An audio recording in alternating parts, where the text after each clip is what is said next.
Morning, everyone. So it's Healing Month here at CSLD, and we're going to look at a few different aspects of healing throughout this month. And today we're going to look at grudges. In grudges, as it relates to healing, I know what you're thinking, David, I am a peaceful, loving person. I don't hold grudges. I don't have anything to work on in this area. I love everyone. And I believe that that's true, but we're going to talk about it a little bit and see if there might be some underlying thing that might be hiding there within you. But first of all, what is a grudge? Well, a grudge is a persistent feeling of ill will or resentment resulting from a past insult or injury. You got that? A persistent feeling of ill will or resentment. Even though the event has passed, and even though you might have recovered from your injury, even though you might have recovered from the insult and moved on, or whatever the misdeed, there remains a feeling of ill will. So complete healing, however complete it looks, complete healing has not occurred because you're still suffering. We, the holders of grudges, are still suffering that injury and re-suffering it every time that person, place, or thing is reintroduced. We're being re-injured all over again because we're holding this grudge. We're holding on to this memory. That means that a grudge is actually an unhealed injury.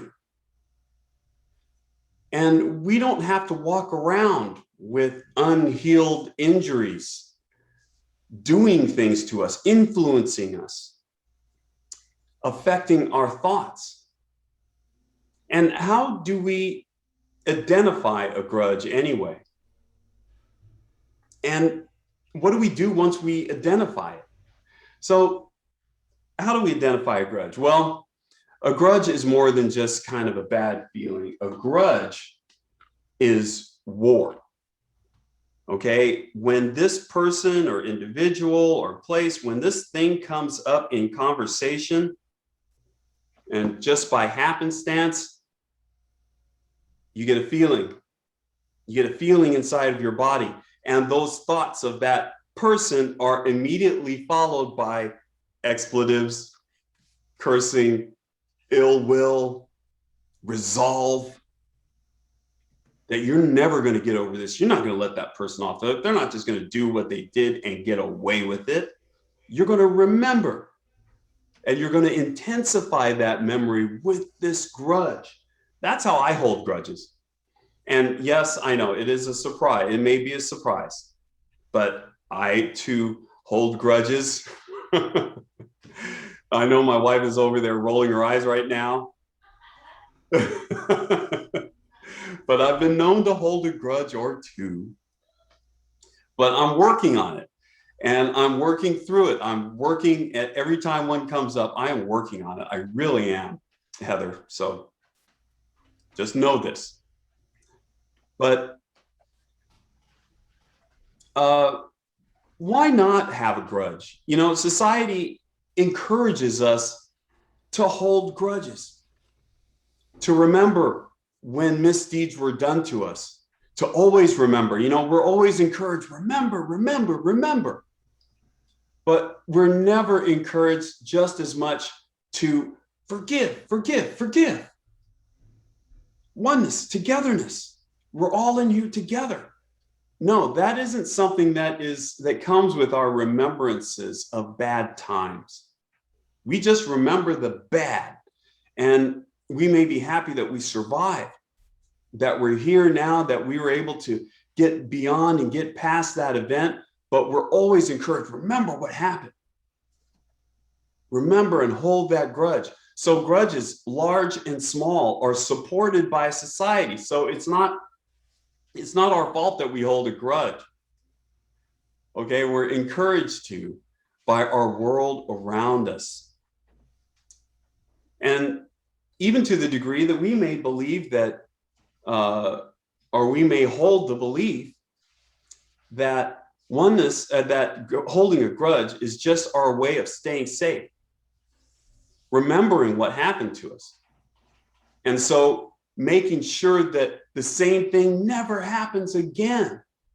We've got to keep this grudge because we got to keep this memory up so that we don't encounter that thing that we don't want to encounter again. And it's true, it is one way of staying safe. But we're also maintaining an open wound as we affirm our safety.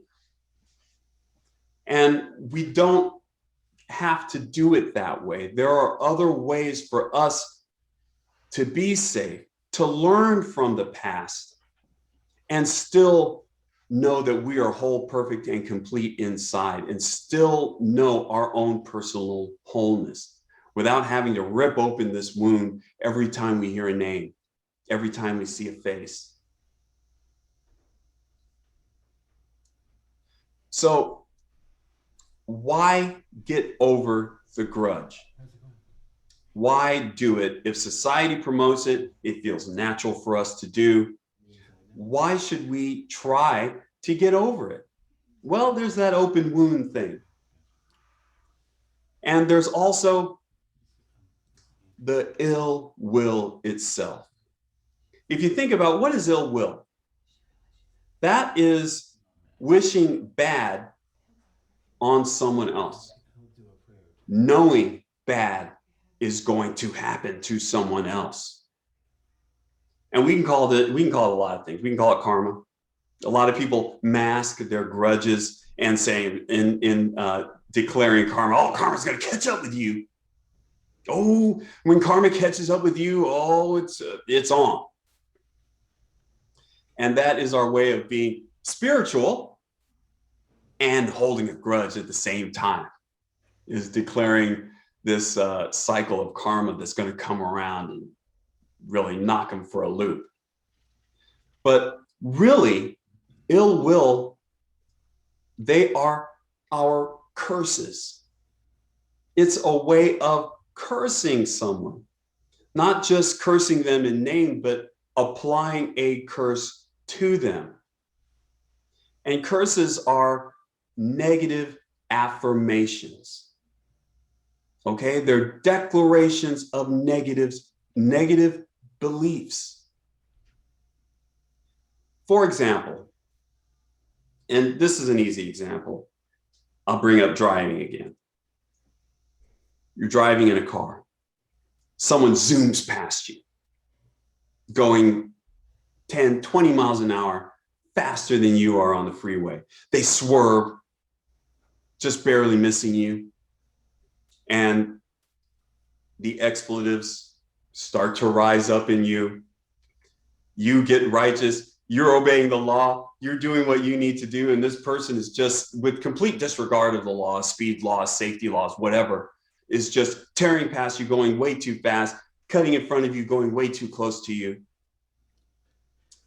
That person, they're going to learn their lesson one day. They're going to learn their lesson. They're going to get it. They're being so dangerous, they're going to get in an accident. You know what? I hope they do learn their lesson.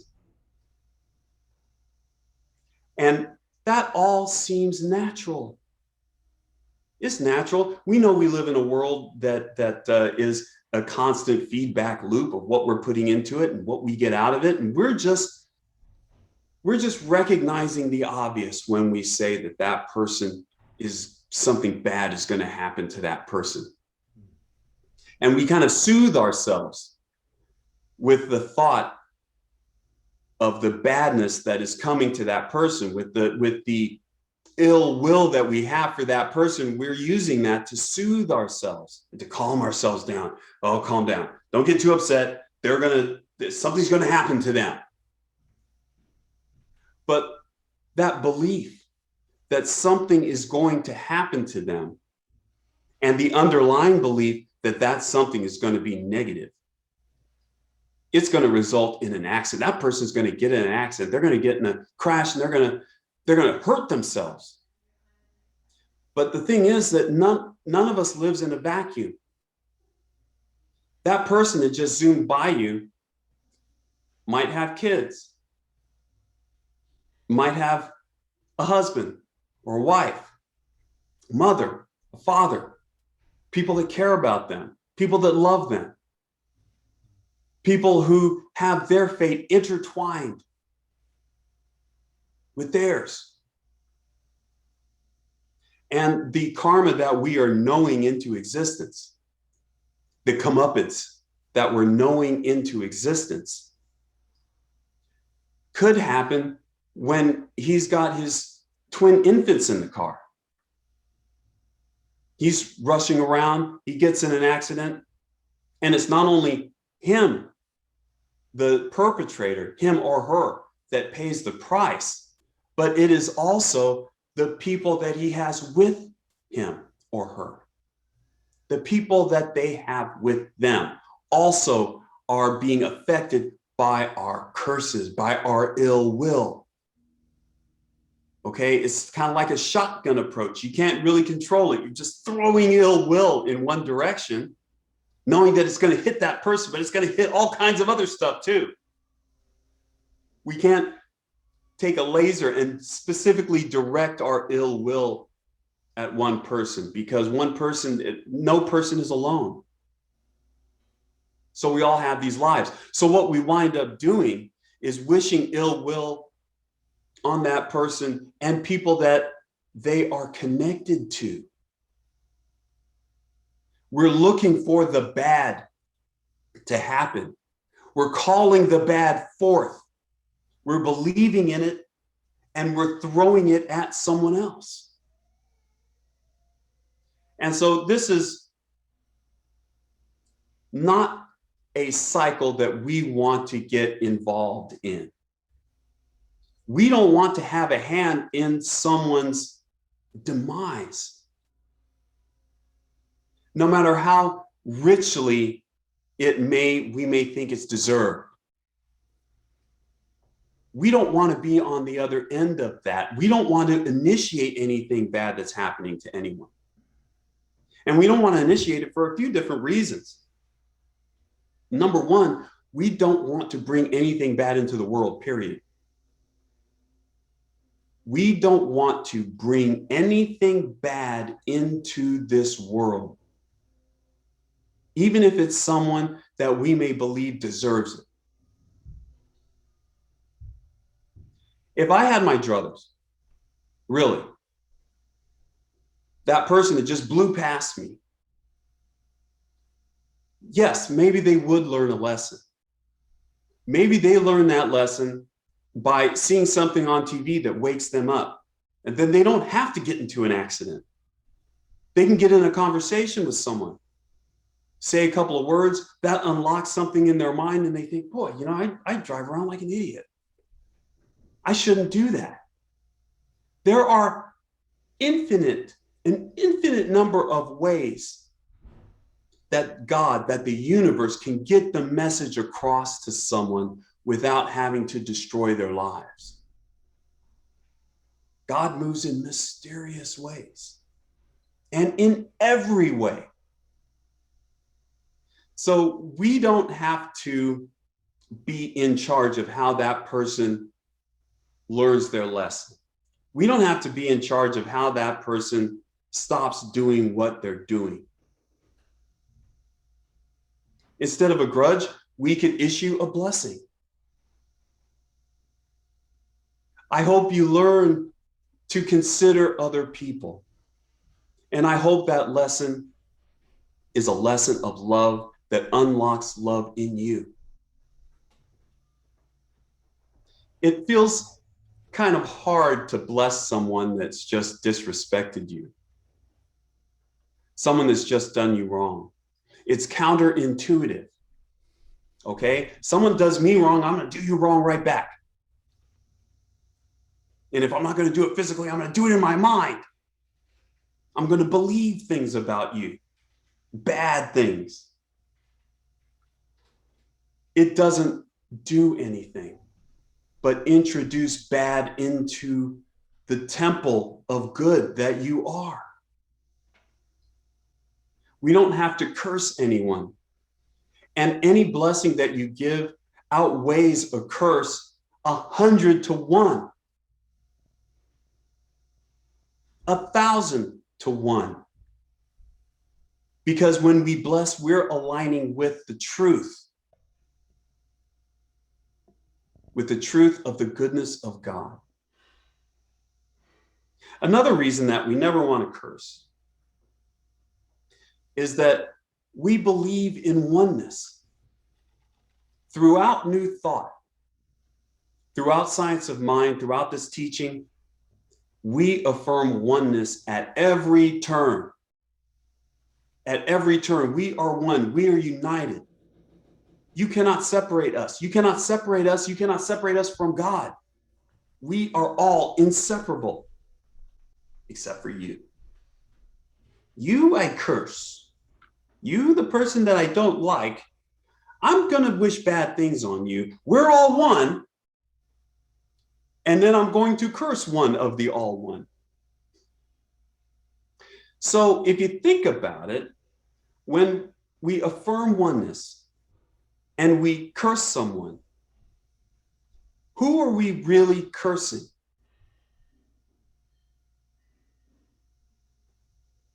Well, when I sit down and do the math, I'm cursing myself. I am either cursing myself, which is ridiculous, or I'm affirming oneness, that we are all one united people. And I am also saying the exact opposite by setting one individual separate from the one. And that's ridiculous. To affirm oneness and then to act in the opposite of oneness, to go and separate.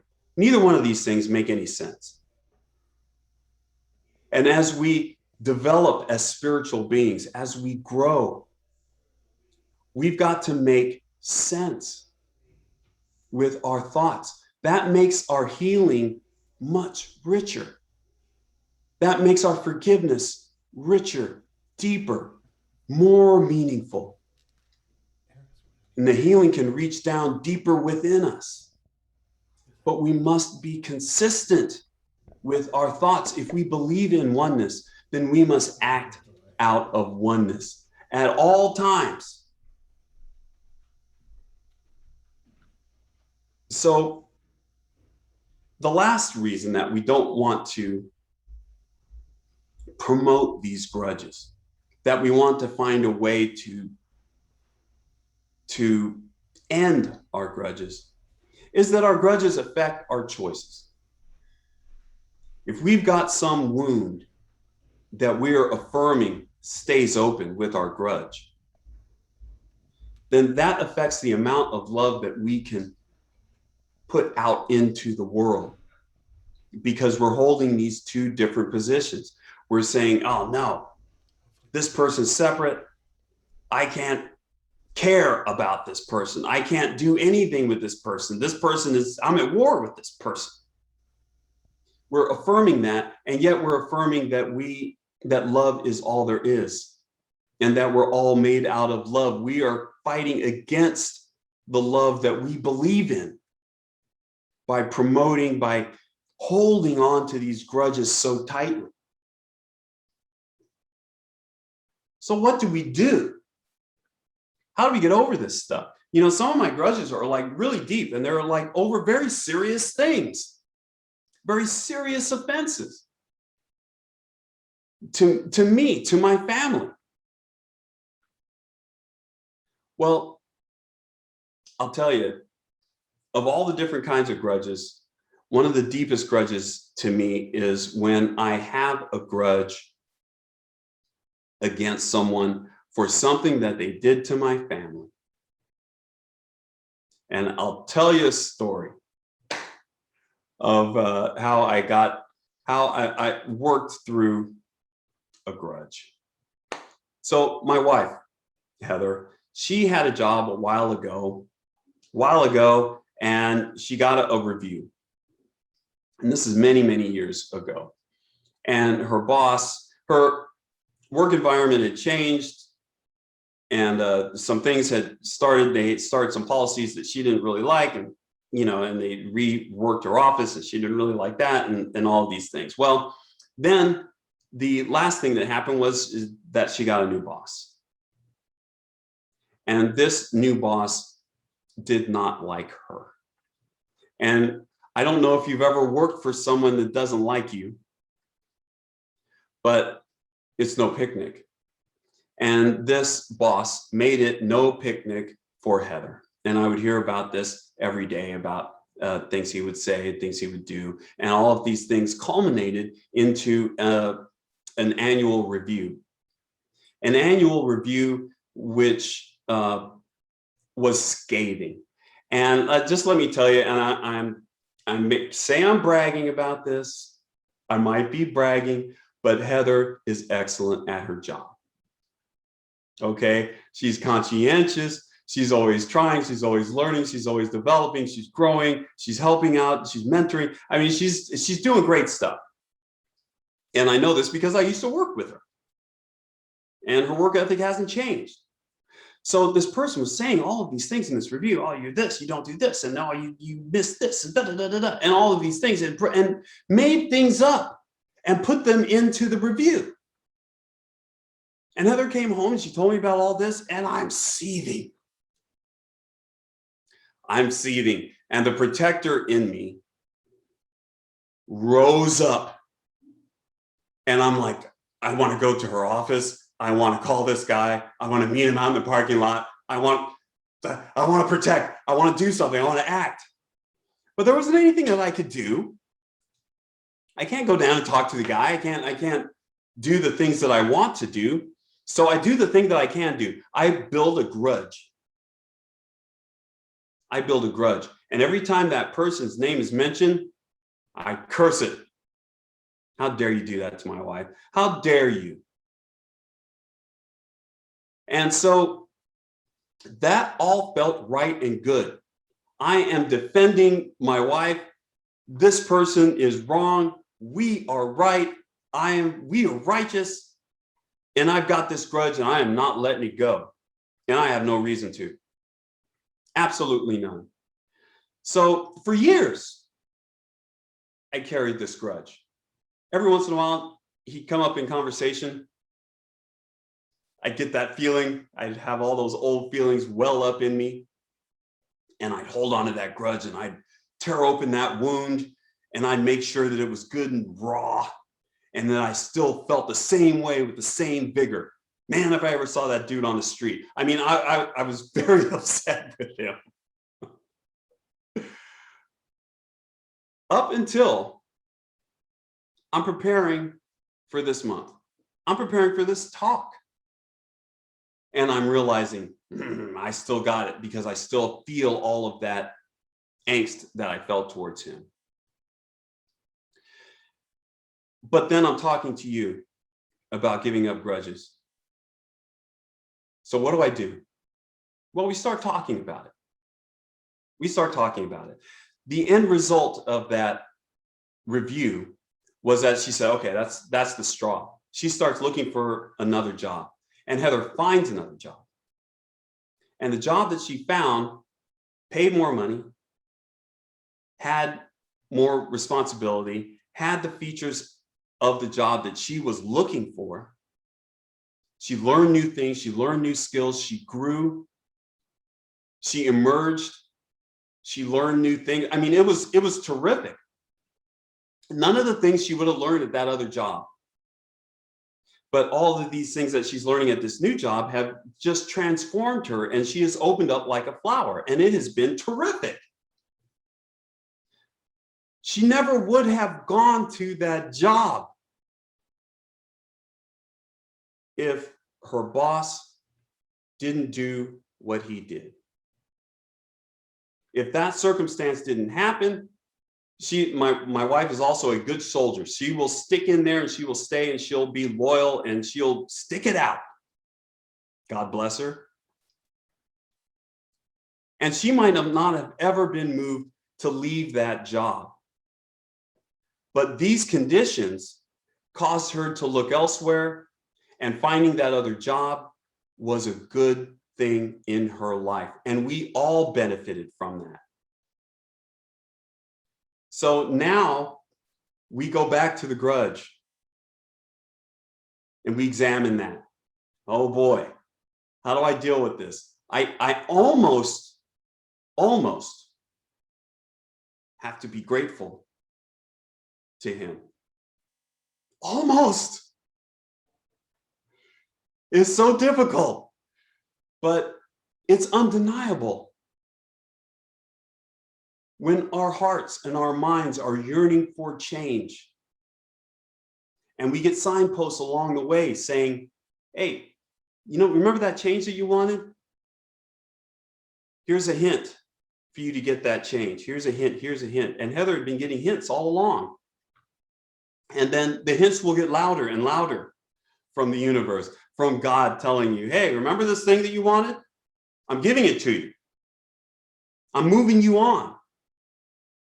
Sometimes the people that get in our lives and disrupt them are coming from God, are part of God's way to get you to move from one point to another.